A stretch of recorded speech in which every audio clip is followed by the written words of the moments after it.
నమస్తే. నా ప్రభాత కమలంకు స్వాగతం. నులివెచ్చని గ్రీష్మం నవల మీలో చాలామందికి సుపరిచితమే. ఈ మధ్య హైదరాబాద్, విజయవాడ, తిరుపతి బుక్ ఎగ్జిబిషన్స్లో చదువర్లు అడిగి మరీ కొన్న నవల. అతి త్వరగా 2 ముద్రణలు పూర్తి చేసుకొని 3వ ముద్రణకు సిద్ధమైన నవల ఇప్పుడు మన ప్రభాత కమలంలో త్రిపుర స్వరంలో వినబోతున్నారు. వరుసగా 18 ఎపిసోడ్స్ సీరియల్గా మంచి వీడియో రూపంలో విడుదల చేస్తున్నాం. వీక్షకులు విని మీ అభిప్రాయాలను కామెంట్ రూపంలో మాకు తప్పక తెలియజేయండి. అలాగే మా ఛానల్ని లైక్ చేయండి, షేర్ చేయండి, సబ్స్క్రైబ్ చేయండి. ధన్యవాదాలు.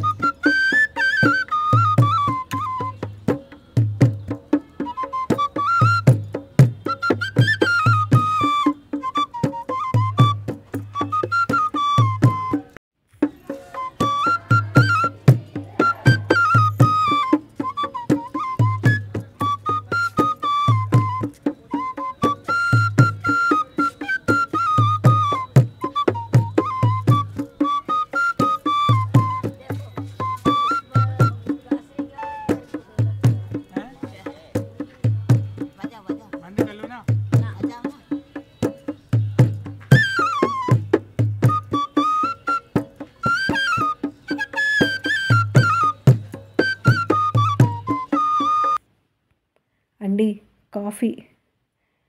చూస్తున్న సెల్ని పక్కన పెట్టి సుభద్ర దగ్గర నుంచి కాఫీ మగ్ అందుకుంటూ, ఏంటి విశేషం, అడగకుండానే రెండోసారి కాఫీ ఇస్తున్నావు నవ్వుతూ అన్నాడు అర్జున్.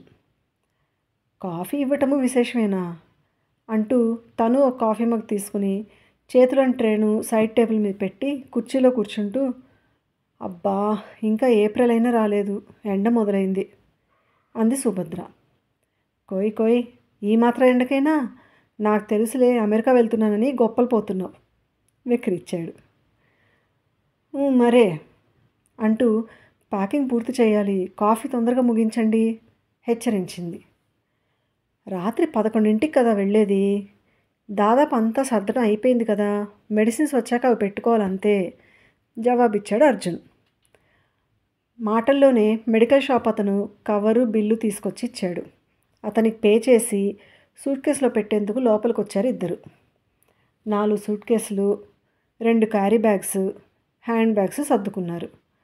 పాస్పోర్ట్, టికెట్స్, వారి కోసం మందులు, కొన్ని డాలర్లు, కొన్ని రూపాయలు అన్నీ తన పౌచ్లో పొందికగా పెట్టాడు.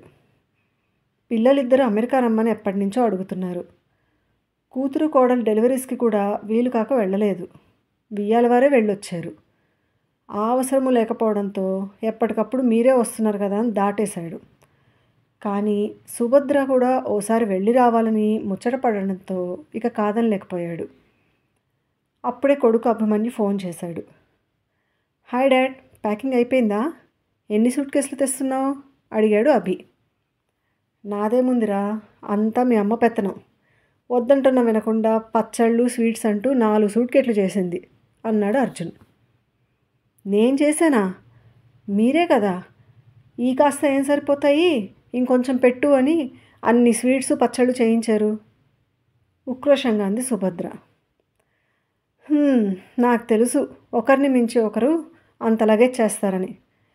అవన్నీ తీసి పారేస్తారని చెప్తే వినరు కదా, ఇంకా నేనేం చెప్పను.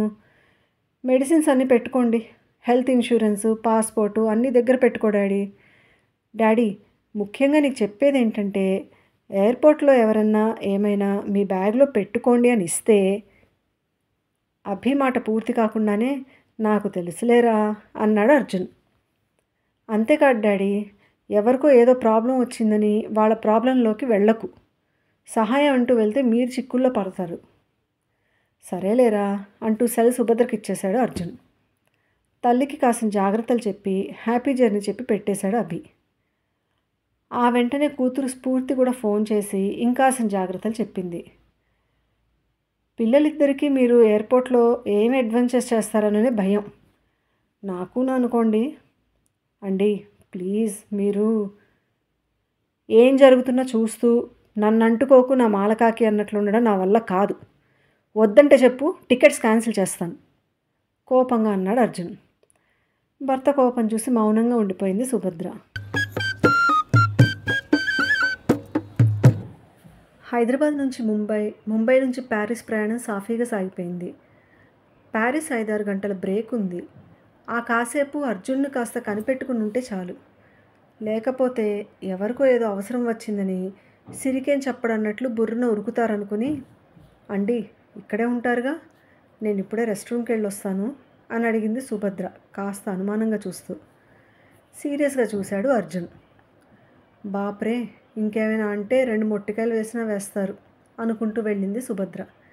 ఆమె వచ్చాక అర్జున్ వెళ్ళొచ్చాడు. ఇద్దరూ కాసేపు అటు ఇటు షాప్స్ చూసుకుంటూ తిరిగారు.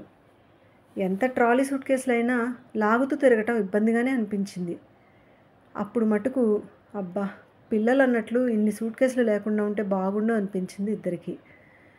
కాసేపు తిరిగి ఎదురుగా ఉన్న కెఫ్టీరియాలోకి వెళ్ళారు. 2 వెజ్ శాండ్విచ్లు, క్యాపుచినో 1/2 తీసుకుని ఒక టేబుల్ దగ్గర కూర్చున్నారు. పక్క టేబుల్ దగ్గర ఒక అమ్మాయి బాబుకి ఏదో తినిపిస్తోంది. వీళ్ళని చూడగానే ఆ బాబు తాత అంటూ పరిగెత్తుకుంటూ వచ్చి అర్జున్ని పట్టుకున్నాడు. ఆ అమ్మాయి ఇబ్బందిగా లేచి వీళ్ళ దగ్గరికి వచ్చి, సారీ అంకుల్, మిమ్మల్ని మా డాడీ అనుకున్నాడు అంది. పర్వాలేదులే అని ఆ బాబుని దగ్గరికి తీసుకున్నాడు అర్జున్. ఆ అమ్మాయిని కూడా అక్కడే కూర్చోమంది సుభద్ర. తన క్యారీ బ్యాగ్ తీసుకొచ్చి కూర్చుంది. నీ పేరేంటి, ఎక్కడికి వెళ్తున్నావు అడిగింది సుభద్ర. రచన ఆంటీ, వాడిని టింకు అని పిలుస్తాము. అట్లాంటా వెళ్తున్నాము. మీరు ప్రశ్నించింది రచన. మినియాపోలిస్, 2 నెలల తర్వాత అట్లాంటా వస్తాము.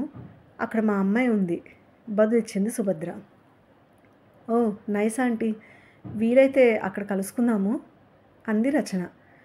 వీళ్ళు మాటల్లో ఉండగానే టింకుకి ఏం కనిపించిందో అర్జున్ చేయి వదిలించుకుని పరిగెత్తాడు. అర్జున్ వాడి వెనకే పరిగెత్తి ఎట్లాగో వాడిని చిక్కించుకుని వచ్చాడు.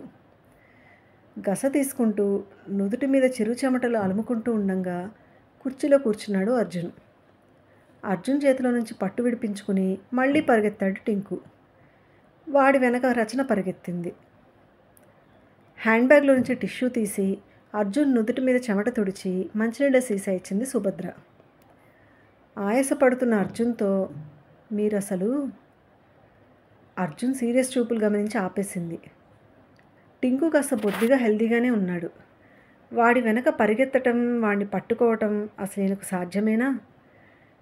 ఇప్పుడేమో ఎయిర్పోర్ట్లో పిల్ల పోరగాడు వెనకాల పరుగులు తీశారు. నిట్టూర్చడం తప్ప ఇంకేమంటుంది?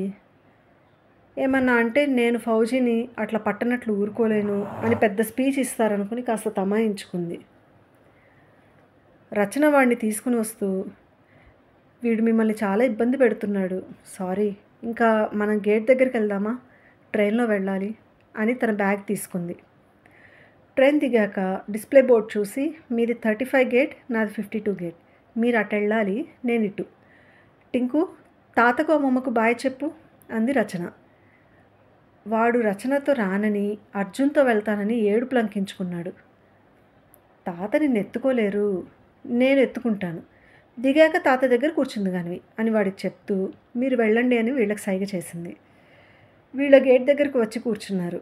టైం చూసుకుని ఇంకా 5 గంటలు గడవాలి అంటూ బ్యాగ్లో నుంచి ఐప్యాడ్ తీసి బ్రిడ్జ్ గేమ్ సెట్ చేసుకున్నాడు అర్జున్. అండి, అట్లాంటాలో రచన మనల్ని కలుస్తానంది, తన నెంబర్ తీసుకోలేదు, మన నెంబర్ ఇవ్వలేదు. టింకుగాడి గోల సరిపోయింది అంది సుభద్ర తను మ్యాగజిన్ తీసుకుంటూ. ఇవన్నీ ప్రయాణ స్నేహాలు అంతే అన్నాడు అర్జున్ ఐప్యాడ్లోకి చూస్తూ. ఇంతలో ఒక ఆవిడ అక్కడే చిన్న టేబుల్ వేసుకుని రిజిస్టర్ తీసి అందరినీ వచ్చి అక్కడ సిగ్నేచర్ చేయమని అనౌన్స్ చేసింది. అక్కడ ఉన్న ఫామ్స్ ఫిల్ చేసి వచ్చి కూర్చోబోతుండగా గేట్ మారిందని 50వ గేట్ దగ్గరకు వెళ్ళమని అనౌన్స్ చేశారు. అందరూ లేచి గేట్ నెంబర్లు చూసుకుంటూ వెళ్తుంటే అది కాదు ఇదేనని మళ్ళీ అనౌన్స్ చేశారు. విసుక్కుంటూ మళ్ళీ ఇటు తిరిగారు. ఈ తిరుగుళ్ళలోనే గడిచిపోయింది సమయం అంతా. మొత్తానికి విమానం ఎక్కారు.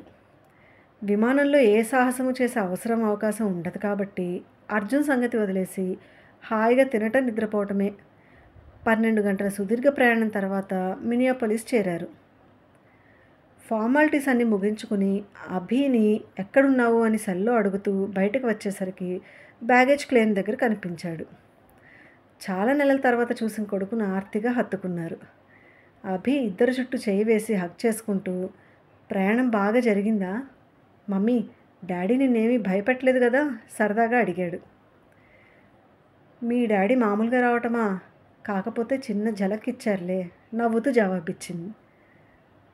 "ఆ, తల్లి కొడుకులు నా మీద చాడీల తర్వాత చెప్పుకోవచ్చు. ముందు ఇంటికి పదండి, మంచి కాఫీ తాగాలి" అన్నాడు అర్జున్. సూట్ కేసులు తీసుకుని పార్కింగ్ ఏరియాలోని కార్ దగ్గరికి వచ్చారు. దారంతా కబుర్లు చెప్పుకుంటూ వచ్చారు.